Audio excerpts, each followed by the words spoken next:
বাপেরা, নওজোয়ান তরুণেরা, আসেন যে আলোচনা করছিলাম ওই আলোচনার দিকে আবার ফিরে যাই। কেননা নবী, দয়ার নবী, আলোচনা আপনার আমার জন্য ফরজ, আলোচনা শোনাটাও আপনার জন্য আমার জন্য আল্লাহ ফরজ বানিয়ে দিয়েছে। আপনার জন্য আমার জন্য আমার রাসূলুল্লাহকে ভালোবাসাটাও ফরজ বানিয়ে দিয়েছে। এই যুবক, আল্লাহ নবী, নূর নবী, কথাটা আমি আপনি শুনছিলাম, সহিহ বুখারী কিতাবের মধ্যে রয়েছে।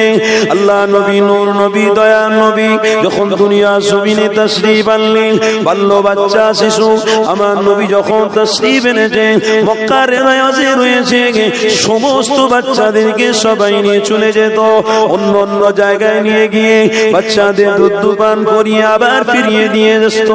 এই যুবকেরা, এটা মক্কার জমিনের প্রথা ছিল। এমন করে আমার রাসূলুল্লাহ অনেক গরীব অবস্থায় ছিলেন। কেননা আম্মা আমিনা স্বামী আব্দুল্লাহ পৃথিবীর জমিনে তিনি বেঁচে নাই। এই যুবক শুনে খেরা, এমন সময়তে হালিমা আল্লাহ নবী, নূর নবীকে নেওয়ার জন্য যখন আমিনার কুঠুরিতে ঢুকে পড়লেন, হযরত হালিমা আমার রাসূলুল্লাহ চেহারা মোবারক যখন দেখেছে, তার কলিজাটা ঠান্ডা হয়ে গেছে।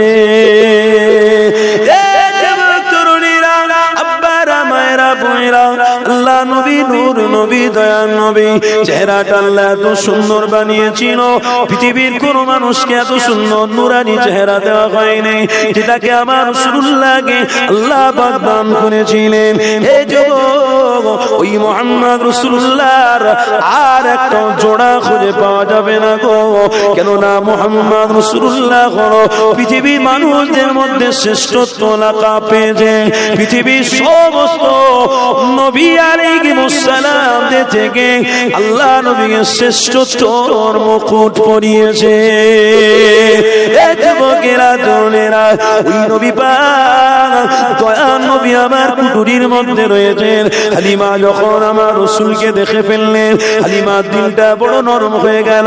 ওই বাচ্চার দিকে নজরটা দেওয়ার সাথে সাথে আল্লাহ নবীকে কোলে কোলে জড়িয়ে ধরে হালিমা চুমা দিতে লেগেছে। নিজের স্বামীকে বলতে লেগেছে, এই বাচ্চাটাকে নিয়ে আমরা বাড়িতে যাব, আর কোনো বাচ্চাকে নেব না, কেন এটাই আমাদের কাছে বড় পছন্দ হয়ে গেছে। আল্লাহ নবী, নূর নবীকে আল্লাহ যে হালিমা আমার রাসূলুল্লাহকে কোলে করে নিয়ে তিনার স্বামীকে নিয়ে আস্তে আস্তে করে যে উটের উপরে সওয়ারি হয়েছিল, ওই উটটার উপরে যখন নূর নবী, দয়ার নবীকে বসানো হয়েছে, যে উটটা হয়ে আল্লাহ পাকের দয়া শেষ কুদরতে আমার নবী পাকের চেহারা দেখা বসাতে ওই উটটাকে আল্লাহ সবল বানিয়ে দিয়েছে। এই যুবকেরা, ওই উটও চিনতে পেরে গেছে ইনি অন্য কেউ নয়, ইনি হলেন মুহাম্মদুর রাসূলুল্লাহ। ইনাকে আল্লাহ পৃথিবীর জমিনে শ্রেষ্ঠত্বের মুকুট পরিয়েছে। এই যুবক, পশু আমার রাসূলুল্লাহকে চিনেছিল। সহিহ বুখারী কিতাবে রয়েছে। এখানে একটা কথা আপনাদেরকে জানিয়ে দিই, আল্লাহ নবী যখন রাস্তা দিয়ে হেঁটে হেঁটে যাচ্ছিলেন, একটা উট আল্লাহ নবী, নূর নবীকে দেখে ওই উটটা সিজদা দিতে লেগেছে। আমার নবী যখন কাছে গেল, উটটা তখন মাথা থেকে তুললো, সিজদা থেকে মাথাটা তুলে আমার রাসূলুল্লাহকে দেখে চোখ দিয়ে পানি বের করতে লেগেছে। এমন করে রাসূলুল্লাহ ওই উটের কানে কানে গিয়ে কি যেন বলে দিলেন। ওই উটটা খুশিতে আনন্দ হয়ে গিয়ে ওই উটটা আল্লাহ নবীকে আবার সিজদা দিতেছে। এই যুবক তরুণীরা, আজ উম্মতরা আমার রাসূলুল্লাহকে চিনতে পারেনি, কিন্তু উট চিনেছিল। এক অবলা জন্তু পাখিও আমার রাসূলুল্লাহকে চিনেছিল। আল্লাহ নবীকে চেনা তোমার আমার জন্য এখনকার সময়ে বড় কঠিন ব্যাপার হয়ে গেছে। কেননা আধুনিক সময়তে তোমার আমার জন্য নবীকে মডেল বলে আমরা মানছি না। অনেকে অনেক রকম শিক্ষিত হয়ে গেছি বলে অনেকে অনেকের ফলো করতে লেগেছে, অনেকে অনেকে আবার মডেল করতে লেগেছে। খবরদার খবরদার আমার রাসূলুল্লাহকে আল্লাহ নিজে বলেছে ইন্নামা বুইস্তু মুআল্লিমান, আমার রাসূলুল্লাহকে আমি রব তাম পৃথিবী মানুষের জন্য শিক্ষা গুরু হিসেবে পাঠালাম। এই যুবকেরা, শিক্ষা গুরু হিসেবে যদি নবীকে মেনে নাও তাহলে তোমরা কামিয়াবি রাস্তা ধরতে পারবে। আমার নবীকে যদি শিক্ষা গুরু হিসেবে না মানো, কামিয়াবি কোনোদিন পেতে পারো না। এই যুবক, কোন নবীর আলোচনা শুনতে লেগেছি, কোন নবীর আলোচনা শুনতে বসেছি? আল্লাহ নবী নূর নবীকে হযরতে ফাতেমা, হযরতে খাদিজাতুল কুবরা আমার রাসূলুল্লাহকে চিনেছিল, নিজের বেটি আমার রাসূলুল্লাহকে চিনেছিল। এই যুবক, এমন করে যে কথা বলছিলাম ওই কথা থেকে আবার ফিরে আসি। হযরতে কুদমা হালিমা আমার রাসূলুল্লাহকে নিয়ে ওই উটের উপরে সওয়ারি হয়ে আস্তে আস্তে করে বাড়ির দিকে গেলেন। ওই বাড়িটার ভিতরে যখন আল্লাহ নবীকে প্রবেশ করানো হলো, হযরতে হালিমার বাড়িটা বড় কমজোর ছিল, হযরতে হালিমা বড় গরীব ছিলেন। আমার রাসূলুল্লাহকে যখন ওই বাড়ির ভিতরে প্রবেশ করানো হলো, ওই বাড়িটা আলোয় আলোকিত হয়েছে। এই যুবকেরা, তরুণীরা, আল্লাহ নবী নূর নবী এমন করে হালিমার বাড়িতে যখন ঢুকেছে, হালিমা বলতে লেগেছে আমি বড় গরীব ছিলাম, এমন অবস্থা আমার স্বামী অনেক কমজোর ছিল। আমার নবী যখন আমার বাড়িতে এসেছে, আমার ঘরটা আলোকিত হয়েছে, আমার অভাব কোনো দূর হয়ে গেছে। আমি হালিমা যখন মুহাম্মাদের চেহারা দিকে তাকাই, সব দুঃখ কষ্ট আমি ভুলে যাই। আমি হালিমা যখন মুহাম্মাদের চেহারা দিয়ে দর্শন করি, আমার সমস্ত রোগগুলো যেন ভালো হয়ে যায়। এই যুবক, কোন পাক নবী, কোন পবিত্র নবীকে হালিমা সুযোগ পেয়েছে গো? আল্লাহ নবী নূর নবী দয়ার নবীকে হালিমা দুধ পান করাতেন। রিওয়ায়াতের মধ্যে রয়েছে আল্লাহ নবীকে 3 জন দুধ পান করিয়েছিল। এক হলো আম্মা আমিনা, দ্বিতীয় হলো কুদমা হালিমা, তৃতীয় হলো সুয়াইবা। এই 3 জন মিলে আমার রাসূলুল্লাহকে দুধ পান করিয়েছিল। দ্বিতীয়বারেতে আম্মা হালিমা আমার রাসূলুল্লাহকে দুধ পান করাতেন। আমার আল্লাহ এত রিজিক দিয়েছিল, হযরতে হালিমার দুধকে আল্লাহ ভরে দিয়েছিল। तमाम রিজিকের দরওয়াজা হালিমার জন্য খুলেছে, কেননা হালিমার ঘরেতে মুহাম্মদ রাসূলুল্লাহ রয়েছে।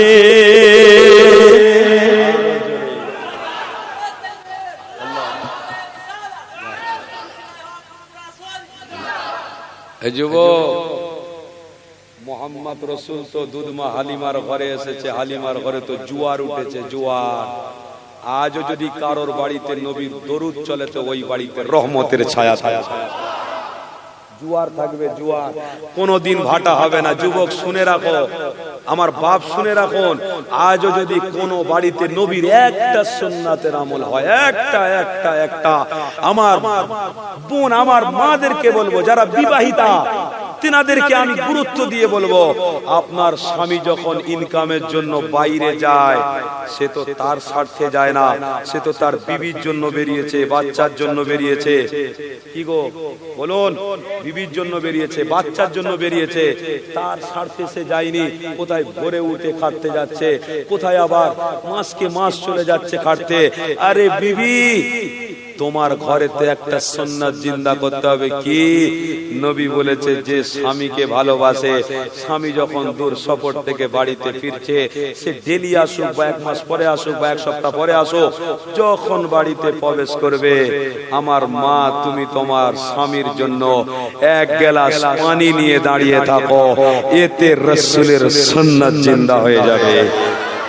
আজকের সমাজে কোন বাড়িতে আছে দেখান, দেখান দেখান, বলুন কোন বাড়িতে আছে? আমি তো বলছি 100% মধ্যে 75% মানুষের ভিতরে রাসূলের সুন্নাত নেই। রাসূলের সুন্নাত 25% তো অনেক বেশি বলে দিয়েছি।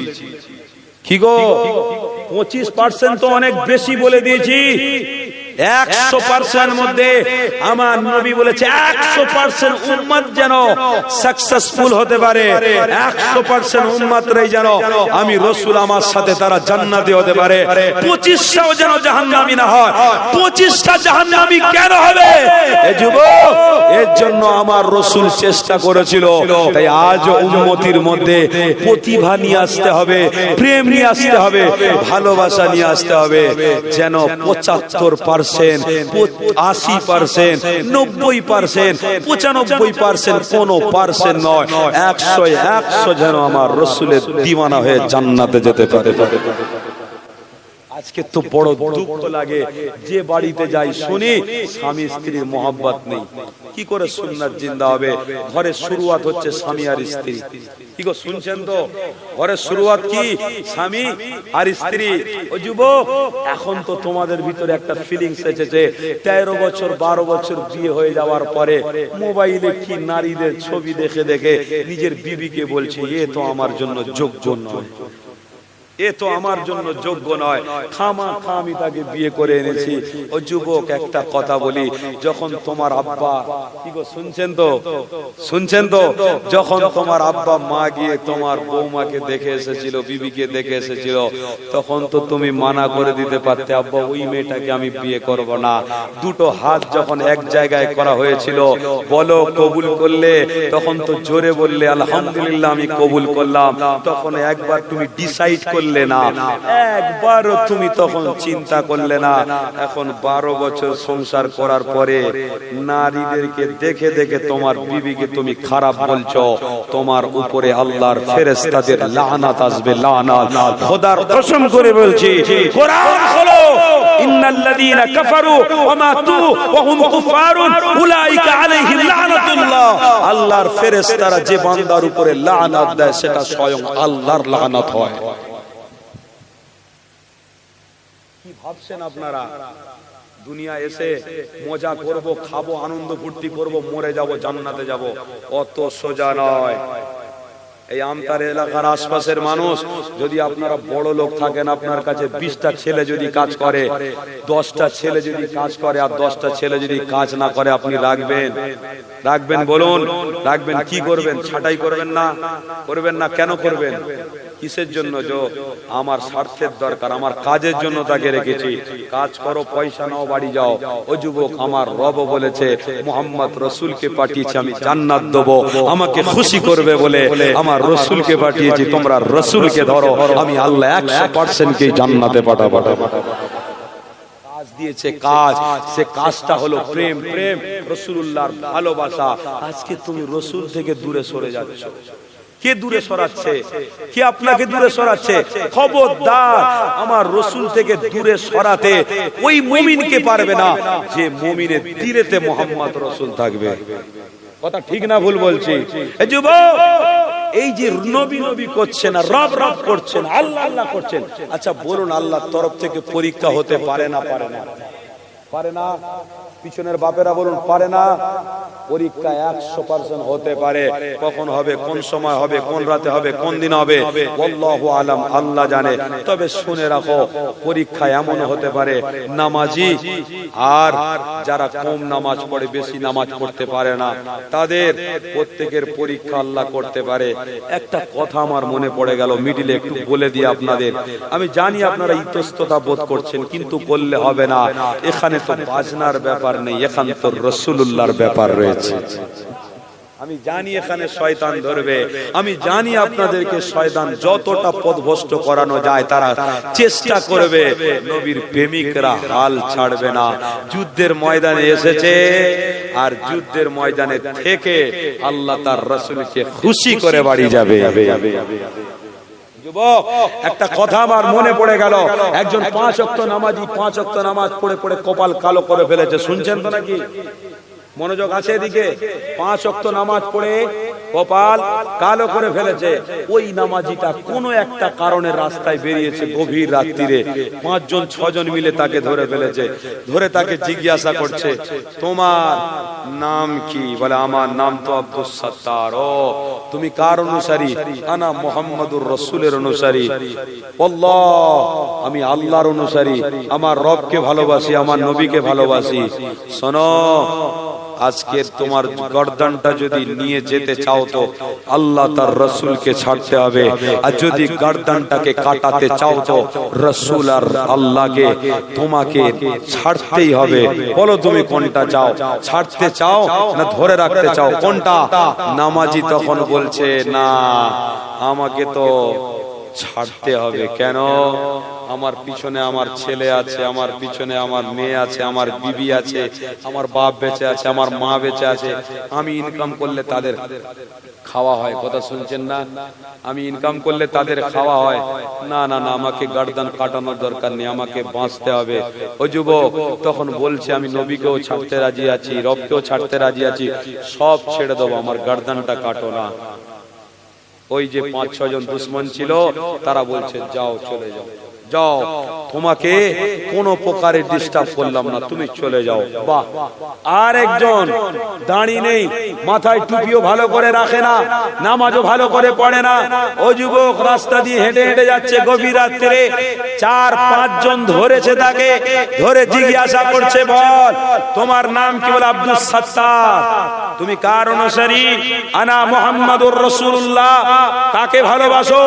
রবকে ভালোবাসি, রবকে স্মরণ করি, রব আমাকে রিজিক দেয়, রব আমাকে খাওয়ায়, হাত দিয়েছে, পা দিয়েছে, तमाम দুনিয়া সাজিয়েছে, তাই আমার রবকে আমি ভালোবাসি। ও যুবক মুখ সামলে কথা বলো, গর্দান তোমার চলে যাবে। তোমার রবকে যদি তুমি ধরে থাকো, তোমার রবকে যদি ছাড়ো, নবীকে যদি ছাড়ো, নাম যদি পরিবর্তন করো, তোমার গর্দান থাকবে আর তুমি বাড়িতে যাবে। কোনটা চাও বলো? যুবক তখন ফুল পাওয়ারে বলেছিল যাকে দিলে ঢোকানো যায় তাকে দিল থেকে বার করা যায় না। আমি আমার দিলেতে মুহাম্মদ রাসূলকে ঢুকিয়েছি, কেটেও যদি ফেলে দাও আমি আমার নবীকে ছাড়বো না, আমার রাসূলকে ভালোবেসেছি আর মরণ পর্যন্ত বেঁচেই যাব। একজন নামাজি আর একজন কিছু কিছু নামাজি, দুটোর মধ্যে ইমানের পার্থক্য হয়ে গেল। আমি মনে করছি নামাজ তো পড়েছে দুনিয়ার কোন স্বার্থের জন্য, আর এ ভালো বেসেছে তো বেসেছে মুহাম্মদ রাসূলকে দুনিয়ার কোন স্বার্থের জন্য নয়, ইমানকে মজবুত করার জন্য। শুনছেন তো? ইমান হলো সব থেকে মূল্যবান জিনিস। ইমানটাকে মজবুত করতে গেলে মুহাম্মদ রাসূলকে ভালোবাসতে হবে। বাপেরা, নওজোয়ান তরুণেরা, ও নবী পাকের প্রেমিকেরা, আসো আমার নবীর আলোচনা করছিলাম। আল্লাহ নবী, নূর নবী, দয়ার নবী আম্মা হালিমা ঘরে যখন চলে গেলেন, আম্মা হালিমা তখন আমার রাসূলুল্লাহকে অনেক ভালোবাসতে লাগলেন। এই যুবকেরা, তরুণেরা, এই কথাটা বলতে বলতে আমি অন্য অন্য কথায় ফিরে যাচ্ছিলাম। আসো যুবক, আল্লাহ নবী, নূর নবী, এত সুন্দর চেহারা আম্মা হালিমা বারে বারে দেখতে লেগেছে। আম্মা হালিমা দিলটা ভরে যেতে লেগেছে। আম্মা হালিমা বলতে লেগেছে আমি মুহাম্মদকে যখন কোলে কিনি, আমি আমার দিলটা বড় করে যায়, আমি মুহাম্মদকে যখন কোলে করে নি আমার জানটা ঠান্ডা হয়ে যায়। এই যুবক, ইনি অন্য কেউ নয়, ইনি হলেন দিলের ধড়কন, ইনি হলেন রোগ মুক্ত নবী, ইনি হলেন সকলের জন্য নাজাতের নবী, ইনি হলেন তোমার আমার জন্য রহমতের পয়গম্বর নবী।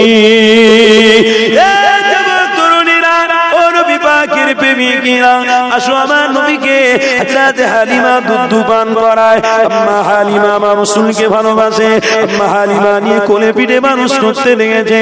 এই যুবক তরুণীরা শুনে রেখে নাও, আম্মা হালিমার 4টে কলিজার টুকরা সন্তান ছিল। একটা ছেলে ছিল, ছেলেটার নাম ছিল আব্দুল্লাহ, দ্বিতীয় মেয়ে ছিল, মেয়েটার নাম হলো সাইবা, তৃতীয় আর একটা কন্যা ছিল, ওই কন্যাটার নাম হলো খানফা, আর একটা কন্যা ছিল, ওই কন্যাটার নাম হলো হুজাফা। এই যুবকেরা, তরুণীরা, এই 3 কন্যা একটা সন্তান হযরত দুদমা হালিমা ছিল।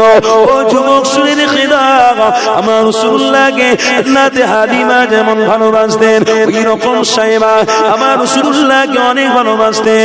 আল্লাহ নবীকে কোলে পিঠে নিয়ে মানুষ করতেন, আল্লাহ নবীকে চুমা খেতেন, আল্লাহ নবীকে নিয়ে এখানে সেখানে ঘুরতে যেতেন। এই যুবক হযরত আম্মা হালিমা এমন করে কন্যা, বড় কন্যা আমার রাসূলুল্লাহকে খুবই প্যার করত। এক তারিখের খবর জানিয়ে দিয়ে ওই সাহেবা আমার নবী পাককে কোলে করে নিয়ে কোথায় যেন ঘুরতে বেরিয়ে গেছে। কিতাবের মধ্যে রয়েছে আম্মা হালিমা রাসূলকে দেখতে পায় না, মনটা বড় খারাপ হয়ে গেল। মুহাম্মদ রাসূলকে খুঁজতে লেগেছে, এদিকে দেখে নবী নাই, ওদিকে দেখে নবী নাই, সামনে দেখে পিছনে দেখে, ঘুরে ঘুরে ঘুরে ঘুরে দেখে কোন জায়গায় নবীকে পাওয়া যাচ্ছে না। আম্মা হালিমা মন করে আল্লাহ নবীর পিছনে বিচলিত হয়ে গেলেন। তিনার মনটা বড় খারাপ হয়ে গেল, মনটা বড় এমন করে দুর্বল হয়ে গেল। এই যুবক হাদিসের মধ্যে রয়েছে সাইমা হঠাৎ করে আমার নবী পাককে কোলে করে নিয়ে আস্তে আস্তে করে যখন বাড়ির দিকে রওনা দিচ্ছিল, হঠাৎ করে আম্মা হালিমা তিনার নজরটা পড়ে গেল। ছুটে গিয়ে সাইবার কাছ থেকে নূর নবী, দয়া নবীকে কোলে করে জড়িয়ে ধরলেন। হযরত হালিমা আমার নবী পাককে চুমা দিতে লেগেছে, হযরত হালিমা আমার রাসূলুল্লাহকে আদর করতে লেগেছে, আর নিজের কন্যাকে আওয়াজ দিয়ে বলছে আর কোনদিনের জন্য এই মুহাম্মদকে তুমি কোলে নেবে না, কেননা তুমি আমার বাচ্চাকে এখানে সেখানে কোনদিন নিয়ে যেও না। এ সাইমা, মুহাম্মদকে নিয়ে তুমি কোথায় গিয়েছিলে? আমি হালিমা অনেকক্ষণ ধরে খুঁজে পাচ্ছিলাম না। সাইমা তখন আওয়াজ দিয়ে বলছিল আমি মাঠে বাচ্চারা খেলা করছিল, আমি মুহাম্মদকে নিয়ে কোলে করে ওখানে খেলা দেখার জন্য গিয়েছিলাম। কেন তুমি নিয়ে গেলে? এই রৌদ্রের সময়ে কলিজার টুকরা বাচ্চাটা রোদ লাগবে, কষ্ট হবে, দুঃখ হবে, ব্যথা হবে, কেন তুমি নবীকে নিয়ে গেলে? কেন তুমি মুহাম্মদকে নিয়ে গেলে? এই যুবকেরা সাইমা তখন বলেছিল আমি ইচ্ছা করলাম খেলা দেখা, তাই মুহাম্মদকে নিয়ে গেলাম। এই যুবক হযরত হালিমা তখন সাইমাকে অনেক বকুনি দিতে লেগেছে, অনেক তাম্বি করতে লেগেছে, খবরদার আর কোনদিনের জন্য তুমি কোলে নেবে না, খবরদার তাকে আর কোনদিন বাইরে নিয়ে যাবে না, কেননা মুহাম্মদ হলো আমার কাছে সবথেকে বড় প্রিয় সন্তান। মুহাম্মদকে আমি ভালোবাসি, মুহাম্মদকে আমি বড় ভালোবাসি, প্রেম করি। এই যুবকেরা, তরুণীরা ওই সময় দেখে সাইমা আওয়াজ দিয়ে হালিমা আম্মা জানকে বলতে লেগেছে আম্মা জান আপনি শুনে রেখে দেন, আপনি যে রৌদ্রের জন্য আপনার কষ্ট হচ্ছে, মুহাম্মাদের রোদ লেগেছে তাই আপনার দুঃখ হচ্ছে, কষ্ট হচ্ছে, আম্মা আপনি শুনে রেখে দেন, আমি যখন শিশুকে নিয়ে বাচ্চাকে নিয়ে ময়দানে খেলা দেখতে গিয়েছিলাম, এই যুবক ওই সময় সাইমা বলতে লেগেছে আমি যেখানে যেখানে মুহাম্মদকে নিয়ে গেছি ওখানে ওখানে এক টুকরো মেঘ এসে মুহাম্মাদের মাথার উপরে ছায়া করেছে। আরো জোরে, ইনি হলেন মুহাম্মাদুর, যে রৌদ্রতে বেরোলে আল্লাহ তার মাথার উপরে মেঘকে দিয়ে ছায়া করে দেয়। যুবক আমার, বাপ আমার, ভাইরা, যে রসুল বাইরে বেরোলে আল্লাহর মখলুক পাখিকে বলে দেয় যাও তোমার নবীকে সালাম দাও। ইনি হলেন সেই নবী যে নবীর জন্য আজও মদিনা রওজাতুল মুআল্লার পাশে রিয়াজুল জান্নাত, পৃথিবীর জমিনে আল্লাহ প্রকৃত জান্নাতের একটা সুগন্ধি রেখেছে, জান্নাত রেখেছে, সেটা হলো রওজার পাশে মেম্বারের মিডিলে যেটাকে বলা হয় রিয়াজুল জান্নাত। ওটা আমার রাসূলুল্লাহর সাদকা, রাসূলুল্লাহর পরিচয়, বলুন সুবহানাল্লাহ। ইনি হলেন সেই নবী। যুবক, ওই নবীকে ভালোবাসতেই হবে। ও নবীকে ছাড়লে আমার জীবন সার্থক হবে না, আমার জীবনের কোন কাজ উন্নত বা সাকসেসফুল হবে না। উম্মত রাসূলকে ধরলে কামিয়াবি শিরোনামে পৌঁছাবে। শুনছেন তো? জীবন যায় যাবে, রাসূলকে ছাড়বো? বলুন ছাড়বো? খিদাতে থাকলেও রাসূলুল্লাহ, আর ভালো খাবার মন্দ যদি পেয়েও থাকি রাসূলুল্লাহ। কথা বুঝছেন তো নাকি? আল্লাহ যেন আমাদের সকলকে কবুল করেন, বলুন আল্লাহুম্মা আমিন। দরুদ শরীফ আল্লাহুম্মা সাল্লি আলা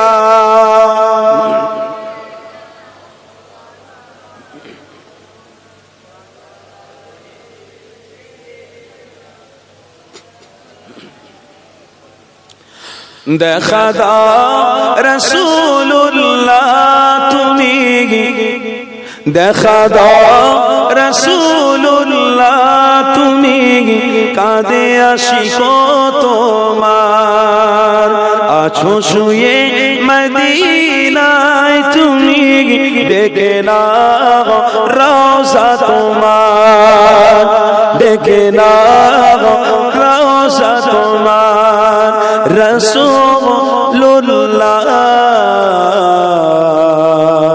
কি হবে আমার পায় রাসূলুল্লাহ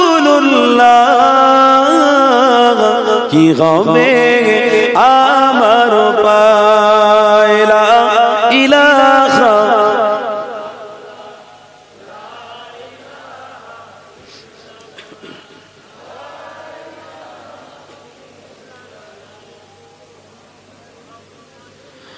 ওই মদিনার পথে ধুলি মাখতাম আমি পেলে সুরমা বলি ওই মদিনার পথে ধুলি মাখতাম আমি পেলে সুরমা বলি ফিরে পেত এই নয়নে নূরেরই আধার ডেকে নাও রওজা তোমার ডেকে নাও রওজা তোমার রাসূলুল্লাহ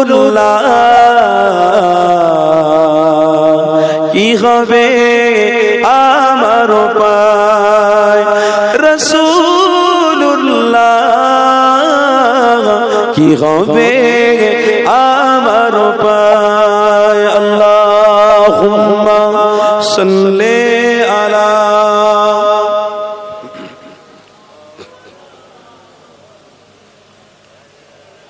মাশাআল্লাহ মাশাআল্লাহ মরণের চিঠি যখন আসবে আমার কালিমার তালকিন দিও বারে বার মরণের চিঠি যখন আসবে আমার কালিমার তালকিন দিও বারে বার প্রাণ জুড়ে দেখব চেহারা তোমার ডেকে নাও রওজা তোমার জোরে হবে না নারে তাকবীর ডেকে নাও রওজা তোমার ডেকে নাও রওজা তোমার রাসূলুল্লাহ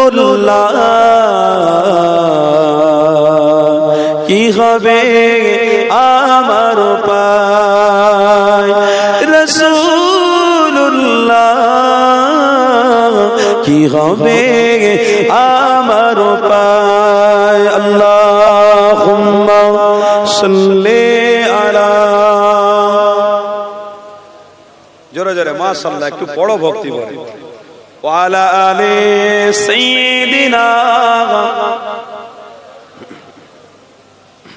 তোমার দেশে যায় কত আশিকান এ অধম পড়ে আসি বাংলা ওয়াতান তোমার দেশে যায় কত আশিকান এ অধম পড়ে আছি বাংলা ওয়াতান যেতে পারলাম না আমি দেশেতে তোমার ডেকে নাও রওজা তোমার ডেকে নাও রওজা তোমার রাসূলুল্লাহ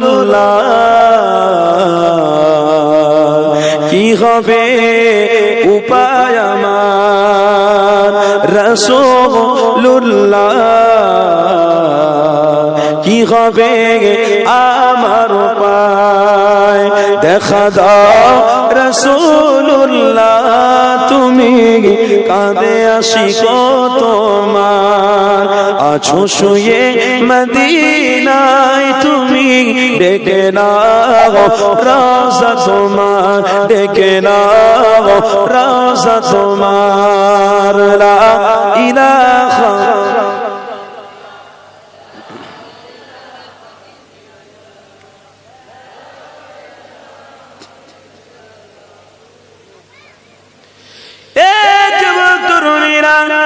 নবী পাকের প্রেমিকেরা, আসো আল্লাহ নবী নূর নবী দয়ার নবীকে কোনদিনের জন্য আমরা ছাড়বো না। বলুন ইনশাআল্লাহ, আরো জোরে বলুন ইনশাআল্লাহ। এ যুবকেরা শুনে রেখে দাও, আমার নবীকে ছাড়লে তোমার আমার লস হবে। আল্লাহ নবীকে সর্বক্ষেত্রে ধরে নাও। এই যুবকেরা তরুণেরা, আর একটা কথা আমার মনে পড়ে গেল, নূর নবী দয়ার নবী আমার যখন এই পৃথিবী জমিন ইসলামের কথা বলেছিল, এই যুবকেরা কুফার মুরাইশির লোকেরা মক্কা জমিনের মানুষেরা আমার নবীকে অনেক আঘাত দিতে লাগলো। তারপরেও কিন্তু আমার রাসূলুল্লাহ হাল ছাড়ে না, কেননা আমার নবী জান্নাত ঘুরে এসেছে, আমার নবী জাহান্নাম ঘুরে এসেছে। আল্লাহ নবী সবই জানে, জাহান্নাম তিনি ঘুরে এসেছে, জান্নাত ঘুরে এসেছে, তিনি নিজে দেখে এসেছে, উপলব্ধি করে এসেছে। আমার উম্মতরা যদি জাহান্নামে চলে যায়, আমি নবী থাকতে পারবো না। এই যুবকেরা তরুণীরা শুনে রেখে দাও, নূর নবীকে তোমার আমার জন্য কেন ভালোবাসতে হবে? এটা কেন আমার তোমার জীবনে আনতে হবে? কেননা মুহাম্মদ রাসূলুল্লাহ তোমার আমার জন্য হলো ঈমান। তরুণীরা, ও নবী পাকের প্রেমিকরা শুনে রেখে দাও, আল্লাহর নবী নূর নবী দয়ার নবী, দয়ার নবীকে আল্লাহ কত বড় মর্যাদা পূর্ণ নবী বানিয়েছে। আর সেই কিতাবের মধ্যে রয়েছে, নবী আমার মসজিদে নববী শরীফে বসে রয়েছে, সাহাবারা সবাই বসা, আল্লাহ নবী আমার বুঝাতে লেগেছে, বাবা সাহাবারা শুনে রেখে দাও, দুনিয়া ফাইন্নাহা লাইসাত বিদারি মাকাম ওয়ালা তাতমাউ ফি দুনিয়া ওয়ালাউ খালাতুল ফাআমিন ওয়াসুবু ইলাল্লাহ। বাবা সাহাবারা শোনো, এই পৃথিবী জমিন তোমার আমার জন্য চিরজীবনের নয়। পৃথিবীতে এসেছো, সবাইকে দুনিয়া ছাড়তে হবে। কেউ টাকাওয়ালা হলেও দুনিয়া ছাড়বে, কেউ ধনদাওয়ালা যদি দেখো দুনিয়া ছাড়বে, কেউ ভালো বিল্ডিং যদি শোয় তাকেও দুনিয়া ছাড়তে হবে, এসির বাড়িতেও যদি ঘুমিয়ে থাকে তাকেও দুনিয়া ছাড়তে হবে। কেননা নবী আমার জানিয়েছে, এই পৃথিবী জমিনে যারাই এসেছে তাদেরকে দুনিয়া ছাড়তে হবে, এতে কোনো সন্দেহ নাই। কেননা নবী আমার আল্লাহ পাকের কোরআনের মধ্যে জানিয়েছে, নবী আমার সাহাবাদের শোনাতে লেগেছে।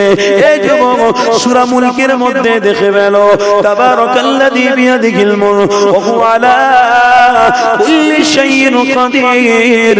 আমার নবীকে আল্লাহ পাক কি বড় মর্যাদা দিয়েছে শোনো। নবী আমার সাহাবাদের শোনাতে লেগেছে, বাবা সাহাবারা তোমরা আগে অন্য ছিলে, এখন নবীকে ধরেছো, এখন তোমাদের দরওয়াজা আরো বুলন্দি হয়ে গেছে, আরো মাকাম আল্লাহ পাক আরো বেড়িয়ে দিয়েছে। এই যুবকেরা তরুণেরা, তাই ইমানদারদের কাছে বেঈমানদের কোনো মূল্য চলে না। ইমানদারদের পার্সেন্টটা হলো আলাদা, বেঈমানদের পার্সেন্টটা হলো আলাদা। ইমানদারদের পার্সেন্ট কেন মূল্যবান? কেন আল্লাহ পাক দুনিয়া জমিনে ইমানদারদের সাথে সৎ ব্যবহার করবে, আর বেঈমানদের সাথে আল্লাহ জাহান্নাম দেবে বলে ওয়াদা করেছে। এই ইমানদাররা হলো মুহাম্মদ রাসূলুল্লাহর আশিক, বেঈমানরা হলো শয়তানের আশিক। এই যুবকেরা তরুণেরা, এই শয়তানকে অনুসরণ করা তোমার আমার জন্য বড় ক্ষতিকর। কেননা কোরআন বলছে, ইন্নাশ শাইতানা লিল ইনসানি আদুউম মুবিন। খবরদার তুমি শয়তানকে অনুসরণ করো না। শয়তান হলো তোমার নবীর দুশমন, শয়তান হলো উম্মতের দুশমন। খবরদার নবীকে তোমরা যদি ভালোবাসো, শয়তানকে কোনোদিন অনুসরণ করো না। এই যুবক তরুণীরা শুনে রেখে দাও, তাই তো আমার নবী জানাতে লেগেছে, দুনিয়ার জমিনে যারা এসেছে তারা অবশ্যই মৃত্যুবরণ করবে। আল্লাযী খলাকাল মাউতা, অবশ্যই তাদের মৃত্যু হবে, ওয়াল হায়াতা, যারা হায়াতে রয়েছে তাদের অবশ্যই মৃত্যুবরণ হবে। যে হালাতে থাকুক না কেন, যে অবস্থায় তারা থাকুক না কেন, তাদেরকে আল্লাহর কাছে আবার ফিরে যেতে হবে। এই যুবক তরুণীরা শুনে রেখে নাও, আমি যে কথা বলতে গিয়ে অন্য কথায় চলে যাচ্ছি, বা আমার নবী বলতে লেগেছে, এই পৃথিবীর জমিন চির জীবনের জন্য নয়। তোমরা যেমন চলে যাবে অবশ্যই একদিন বিচারের দিন হবে। ওই বিচারের দিনে সবাইকে দাঁড়াতে হবে। বিচারের জায়গাটাও আমার নবী বলে দিয়েছে। বিচারের জায়গাটা হলো আরাফার ময়দান। ওই আরাফার ময়দানে আল্লাহ বিচার হবে, সবাইকে সেখানে যেতে হবে। মুমিনরা তোমরা বিশ্বাস করো বিচার একদিন হবে না? হবে না? কি গো বলুন? মরতে যখন হচ্ছে আবার উঠতে হবে, বিশ্বাস আছে না নাই? বিশ্বাস আছে তো? প্রত্যেকটা ইমানদারদের ভিতরে এই বিশ্বাস রাখলেই তারা মুহাম্মদ রাসূলুল্লাহর প্রেমিক। কথা শুনছেন? আল্লাহ নবী নূর নবী দয়া নবী আমার ওই রকম ভাবে সাহাবাদের ঘরে পূজাতে লেগেছে। বাবারা, এই দুনিয়া জমিন তোমায় আমায় ছাড়তে হবে। শুনে রেখে দাও, এমন অবস্থাতে আল্লাহ নবী দূর নবী দয়ার নবী জানাতে লেগেছে কিয়ামত যখন হবে তার পূর্বেতে সকলকে কবর থেকে উঠানো হবে। সবাই উঠে আল্লাহ পাকের ইশারা হুকুমে আরাফাতের ময়দানের দিকে সবাই ছুটতে থাকবে। এখানে আপনাদেরকে একটা প্রশ্ন করি, পৃথিবীর জমিনে থেকে চলে যাওয়ার পরে কবরে শোয়ার পরে সর্বপ্রথমে কবর থেকে আল্লাহ কাকে তুলবে বলেন? এই দুনিয়ার জমিন ছাড়ার পরে সর্বপ্রথমে আল্লাহ কাকে তুলবে? কাকে তুলবে? আপনাকে, আমাকে, মুসা নবী, ইদ্রিস নবী, শীস নবী, উজায়ের নবী, কোন নবীকে? মুহাম্মাদুর। আরে আওয়াজ দিয়ে বলো না একটু, মুহাম্মাদুর রাসূলকে আল্লাহ প্রথমে তুলবে। হায় হায় রে! সহিহ বুখারী এবং মুসলিম শরীফের মধ্যে আছে যে মুহাম্মদ রাসূলের উম্মত আল্লাহ এত মর্যাদা দেবে, কিয়ামতের দিনে এরা যতক্ষণ না আগে জান্নাতে যাবে অন্য নবীর উম্মতরা জান্নাতে যাবে। বুখারী শরীফ ও তিরমিজি শরীফের কিতাবের মধ্যে আছে কিয়ামতের কঠিন দিনে মুহাম্মদ রাসূলের উম্মতদের হিসাব আগে হবে, তারপরে অন্য নবী আলাইহিস সালামের উম্মতদের হিসাব হবে। আগে মুহাম্মদ রাসূলের উম্মতের হিসাব আগে, তারপরে পরে। তাহলে আমাদের মর্যাদা বাড়ছে না কমছে? বলুন। আর সেই নবীকেও আবার দুনিয়া থেকে আগে তোলা হবে। শুনছেন তো নাকি? সর্বপ্রথম বাবেরা নওজোয়ান তরুণেরা আল্লাহ ফেরেশতা জিবরাইলকে পাঠিয়ে যাও আমার রাসূলুল্লাহ যেখানে রয়েছে ওখানে আমার রাসূলকে আগে তোলো। ফেরেশতা জিবরাইল এসে আল্লাহ নবীকে সালাম দেবে। সালাম দিয়ে যখন নবীকে ওঠানো হবে, এই যুবকেরা শুনে রেখে দাও, আমার রাসূলুল্লাহ যখন তিনি উঠবেন তেনার দু চোখ দিয়ে পানি মোবারক থাকবে।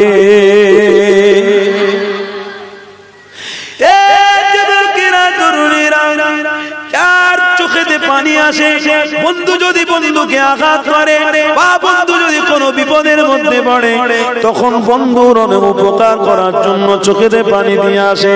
বাবা কোনো অসুবিধার মধ্যে পড়েছে, ছেলে চোখ দিয়ে পানি আসবে, বা ছেলে কোনো অসুবিধার মধ্যে পড়েছে বাপের চোখ দিয়ে পানি আসবে। এই যুবক, এটা তো সামান্য ক্ষণের জন্য। বা তোমার আব্বা দুনিয়া ছেড়ে চলে গেছে, ছেলে তুমি কিছুদিনের জন্য কাঁদবে, বা তোমার স্ত্রী চলে গেছে, বাচ্চা চলে গেছে, একদিন দুদিন, এক মাস, 2 মাস, 3 মাস তুমি হাইয়েস্ট কাঁদবে, এর বেশি কাঁদবে না। তার মানে দুনিয়া তোমার আমার স্মরণ করার মতো পরিস্থিতি হিসেবে কেউ তোমার আমার পাশে নাই।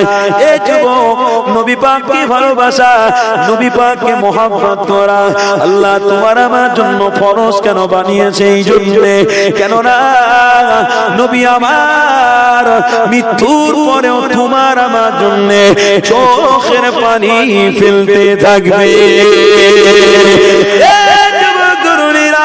আল্লাহ নবী যখন উঠবে চোখ দিয়ে তেনার পানি থাকবে। জিবরাইল ফেরেশতা জিজ্ঞাসা জিজ্ঞাসা করবে, ইয়া রাসূলুল্লাহ হাবিবাল্লাহ, কেন আপনার চোখে পানি বলেন? আল্লাহ নবী তখন বলবে, ইয়া আখি জিবরাইল, আমার চোখ দিয়ে পানি এই জন্য বের হচ্ছে, কেননা আমার উম্মতিদের কি উপায় হবে, হিসাবের দিন কখন হবে বলো জিবরাইল? আল্লাহ নবী ফেরেশতাকে জিজ্ঞাসা করতে লেগেছে। ফেরেশতা তখন বলতে লেগেছে, ইয়া রাসূলুল্লাহ হাবিবাল্লাহ, কিয়ামত ঘনিষ্ঠ হয়ে গেছে, আপনাকে এখন আমি তুলতে এসেছি, আপনি সর্বপ্রথম এসেছে।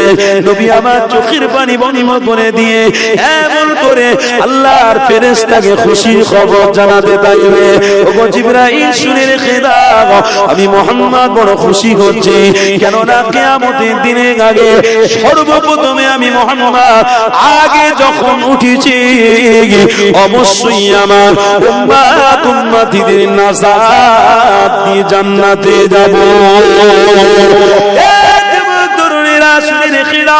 আল্লাহ নবী খুশি হয়ে জিবরাইলকে বলতে লেগেছে, আমি জাহান্নামের দরওয়াজার সামনে দাঁড়িয়ে থাকবো, আমার একটা উম্মতকে জাহান্নামে যেতে দেব না। আমি ফুলসিরাতের রাস্তার সামনে দাঁড়িয়ে থাকবো, আমার একটা উম্মতকে আমি ফুলসিরাতের রাস্তা পার করিয়ে দেব, কাউকে পড়তে দেব না। আমি সেই নবী, আমার উম্মতকে আমি এতটাই ভালোবাসি। এই যুবকেরা, তরুণীরা, সর্বক্ষেত্রে আমার নবীর কথা মানো, সর্বক্ষেত্রে আমার রাসূলকে তুমি ভালোবাসো, তবেই তুমি কামিয়াবি হতে পারবে। খবরদার কাউকে দেখে ফলো করতে যেও না, আমার রাসূলুল্লাহকে ভালোবাসো, অবশ্যই তুমি কামিয়াবি হবে। যুবক, আমার বাপ, আমার ভাই, বলুন আজ থেকে প্রতিজ্ঞাবদ্ধ করুন, ইনশাআল্লাহ আমার রাসূলকে ভালোবাসবো। বলুন বলুন, জীবনে যতদিন বেঁচে থাকবো আমার রাসূলকে আমি প্রেম করেই যাব, বলুন ইনশাআল্লাহ। সওদা করবে না তো কারোর সঙ্গে? সর্বপ্রথমে আমার রাসূল বলেছে, সওদা তো তারা করেছে যারা সর্বপ্রথমে হারামকে ঢুকিয়েছে। যুবক, নবী তো সাহাবাদের বলেছিল, সাহাবারা তোমরা তো হারাম থেকে বেঁচে মুহাম্মদ রাসূলের হাত ধরেছো, আমি তোমাদেরকে বলছি আল্লাহ যেমন জান্নাতি লাকাব দিয়েছে, আমার উম্মতের মধ্যেও যদি কেউ ভুল বুঝে ওই রকম ফিরে আসে, আমি নবী বলছি তাকে আল্লাহ জান্নাতি বানাবে। হয়ে গেছে হারাম, ভুল হয়ে গেছে, আজকের বসেছি তওবা করতে। আল্লাহ নিজে বলছে, ইন্নাল্লাহা ইউহিব্বুত তাওয়াবিন ওয়া ইউহিব্বুল মুতাতাহহিরিন। বান্দা তুমি তওবা করো, আমি আল্লাহ তোমাকে maaf করে দেব। আল্লাহ নিজে বলছে, বান্দা তুমি তওবা করে ফেলো। ও যুবক, ও আমার বাপ, আমার ভাই, পর্দার অন্তরালে আমার মা, আমার বোনেরা, আজকে সুযোগ আছে, যদিও ভুল হয়ে যায় আজকের বসে তুমি তওবা করে নাও। আজ রাত্রিরে যদি তোমার মৃত্যু হয়ে যায় তুমি জান্নাতি হতে পারবে। কেন? আমার রাসূল বলেছে যারা তওবা করবে তারা নাজাত পাবে। হয়ে গেছে, বান্দা হিসেবে ভুল হয়ে গেছে, কি গো বুঝছেন তো নাকি? বান্দা হিসেবে ভুল হয়েছে, বান্দা হিসেবে ভুল বোঝাবুঝি হয়েছে, কিন্তু তাই বলে যে মৃত্যু পর্যন্ত ওই হারামের দিকে থাকবো, ওটা কি করা যাবে? করা যাবে? প্রতিজ্ঞাবদ্ধ হন আজ থেকে। কেন? নবী প্রত্যেকটা সাহাবাদেরকে এই মিশনের উপরে শিক্ষা দিয়েছিলেন। আমার সাহাবারা কোন হারামকে প্রশ্রয় দেবে না, আশ্রয় দেবে না, তাহলে তারা রাসূলুল্লাহর সাথে জান্নাতে যাবে। আর আমার উম্মতরাও কোন হারামকে আশ্রয় দেবে না, প্রশ্রয় দেবে না, তাহলে মুহাম্মদ রাসূলুল্লাহর সাথে তারা জান্নাতে যাবে। ও যুবক, একটা টাকার তো বিনিময়, এক টাকার বিনিময় আপনি 1 টাকা ইনকাম করছেন, এই একটা টাকা হালাল টাকা, মজবুত টাকা ইনকাম করে মিষ্টি দোকান থেকে মিষ্টি কিনে আপনার বিবি, আপনার বাচ্চা, আপনার পরিবারকে নিয়ে বসে খান। আমি বলছি খোদার কসম, আপনি এত মজা পাবেন, কোটি টাকার স্বপ্ন দেখে মজা পাবেন না। তাহলে 1 টাকার জন্য কেন 500 টাকাকে আমি এই রকম ফিরছি, কেন 500 টাকার পিছনে আমি ঘুরছি? না, খবরদার, আমার দ্বারা এটা হতে পারে না। আমি হালাল থাকবো, হালাল খাবো, এই দেহটাকে জাহান্নামের আগুন পোড়াতে পারবে না। তাকবীর দেন ভাইজান, এসে মনে হয়, হ্যাঁ তাকবীর দেন, নারে তাকবীর, নারে তাকবীর।